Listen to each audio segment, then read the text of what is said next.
What's up, everybody? Crash here. Welcome back to Crash Against the Spread, where we talk about sports from a betting perspective. It is Tuesday, August 27th, and we have one WNBA game to talk about. If you're always the first one to see these videos, click on the notification and watch it. Put your name down in the comment. Let me know who you are so I can talk to you, because I'm pretty sure you do the same thing every day. But I have a couple theories of who it is, but I want to know if I'm right or not. But let's talk about yesterday real quick. We had three picks. We went 2-1. We had Atlanta, the Atlanta Dream, to win over the Indiana Fever. Basically cover the 2.5, which is basically win, and they did not. They lost by 5. Indiana had them in the first half. They tried to come back in the second half and couldn't crush that deficit. So they lost 84-79. So they did not cover the 2. But we had Washington plus the 10 against Seattle, and they won outright by 2. We didn't expect that, but we did expect them to cover that big 10-point spread. We had New York over Phoenix to cover the 5-point spread. So they ended up winning by 14. So whatever number you got there, I think it went up to 6.5 by game time. But we had it. We covered it. So 2-1 we went. Second 2-1 day in a row. All profitable, unless you're parlaying them, which of course you lost on the first game. So 2-1 we went on to today. Like I said, we only have one game to talk about. Tons of baseball if you're betting that, but I'm laying off that for a while as football starts back up. I'm gearing up for that in fantasy football mode right now. But we have the Vegas Aces and the Dallas Wings.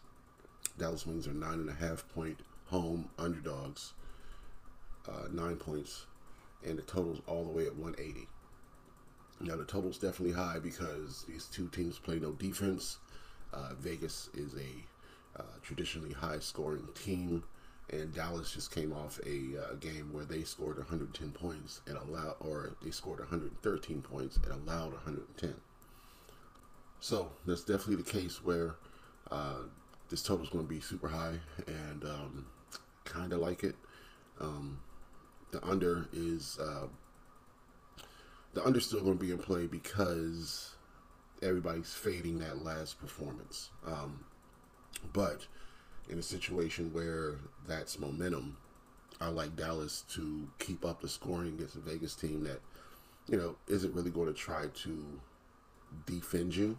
They're going to play defense, but they're not a heavily defensive team. So if you try to outscore them, they're just going to try to outscore you back, and that's what lends to this high total. So in a situation where Dallas could still give up 100 points, I can trust them to score 80 of their own. So I'd rather be on the over than the under. Let's say it that way. In the other day's game against the Sparks, the score in the first quarter was 26-13 Sparks. So they doubled the score. Then Dallas outscored them in the second, 32-29. Then in the third quarter, we had the Sparks outscoring Dallas 37-28. And Dallas finally overcoming the deficit 40-18 in the fourth quarter and winning 113-10. So I don't think that fourth quarter at 40-18 is going to be available for them. So if it's a situation where they get down big in the first half, I still expect the Sparks or the Aces to win. I just don't expect Dallas to fully come back like that. So I'd rather lean Aces and the over. If you're going to parlay anything, I'd parlay the Aces money line in the over. But that's just where I'm going to be this game. I'm going to be on the over. I'm going to be on the Vegas Aces to cover on the road.